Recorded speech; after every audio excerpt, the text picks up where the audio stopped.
Pernah kepikiran nggak apa sih yang ngebedain orang-orang sukses sama kita?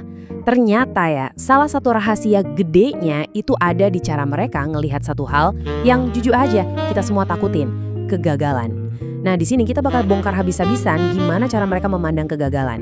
Pola pikir yang awalnya mungkin kedengeran aneh, tapi powerful banget. Oke, kita langsung masuk aja ya. Bagian pertama, kaya justru butuh gagal. Loh, kok butuh? Beneran, kamu nggak salah dengar. Yuk kita bedah, apa maksudnya? Lihat deh bedanya. Di satu sisi ada yang takut banget sampai lumpuh, di sisi lain malah mikir kalau gagal itu ya justru diperlukan. Ini bukan cuma soal beda kata-kata loh. Ini tuh perbedaan dasar banget yang nentuin siapa yang bakal maju dan siapa yang bakal diam di tempat. Lanjut ke bagian 2, jebakan umum kegagalan.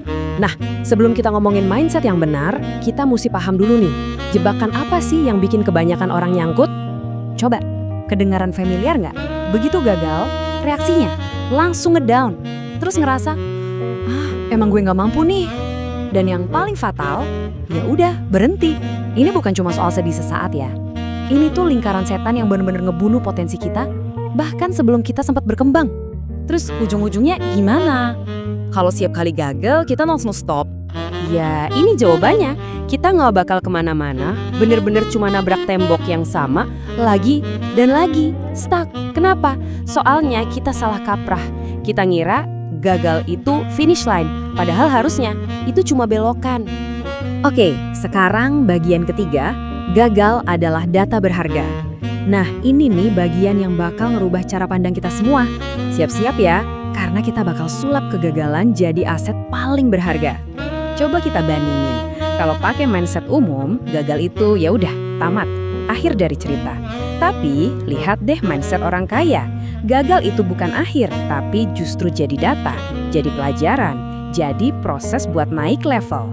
Jadi setiap kegagalan itu bukan buat disesali, tapi buat dipelajari. Gagal itu bukan musuh, tapi guru kita.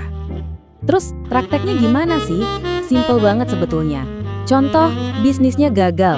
Mereka nggak langsung trauma. Justru mereka duduk, mikir, oke, salahnya di mana ya tadi? Atau misalnya investasi rugi. Mereka bukannya kapok, tapi malah belajar. Strategi yang ini kok nggak jalan ya? Kenapa? Jadi intinya, ini tuh proses menganalisa, bukan meratapi nasib. Jadi poin utamanya apa? Justru karena mereka lebih sering gagal, mereka jadi lebih cepat belajar. Dan karena lebih cepat belajar, ya suksesnya juga jadi lebih cepat datang. Tiap kesalahan itu ibaratnya kayak nemuin jalan pintas menuju jawaban yang benar. Lanjut ya, bagian 4. Ini soal alasan kenapa kita suka ngerasa stuck. Nah, bagian ini mungkin bakal kerasa personal banget. Tapi kalau kamu benar-benar paham, ini bisa ngubah segalanya. Coba deh renungin kalimat ini baik-baik. Yang bikin kita mandek itu bukan karena kita gagal, tapi karena kita milih buat berhenti setelah gagal. Gagal itu sendiri sebenarnya nggak punya kekuatan apa-apa. Yang benar-benar punya kekuatan buat nyetop kita itu ya keputusan kita sendiri buat nyerah. Ingat ya, gagal itu cuma kejadian, tapi berhenti itu pilihan. Oke, terus gimana caranya kita bisa nerapin ini? Semuanya itu dimulai dari dalam, dari cara kita ngomong sama diri sendiri. Kuncinya adalah ngubah pertanyaan yang kita ajuin ke diri kita. Biasanya kan kita nanya gini, aduh kenapa sih aku gagal? Pertanyaan kayak gini tuh salah, nggak ngebantu sama sekali. Ini cuma bikin kita muter-muter dirasa bersalah dan nyalahin diri sendiri. Jalan buntu pokoknya. Nah, sekarang coba deh buang pertanyaan tadi. Ganti sama yang ini. Oke, dari kejadian ini apa yang bisa aku pelajarin? Kerasa nggak bedanya? Langsung fokus kita pindah. Dari yang tadinya nyalahin diri sendiri, jadi nyari solusi. Dari mikirin masa lalu, jadi ngeliat ke depan. Dari mandek di kegagalan, jadi jalan menuju pertumbuhan. Dan ya, inilah kuncinya. Pertanyaan yang tepat itu bisa ngubah setiap batu sandungan jadi batu loncatan.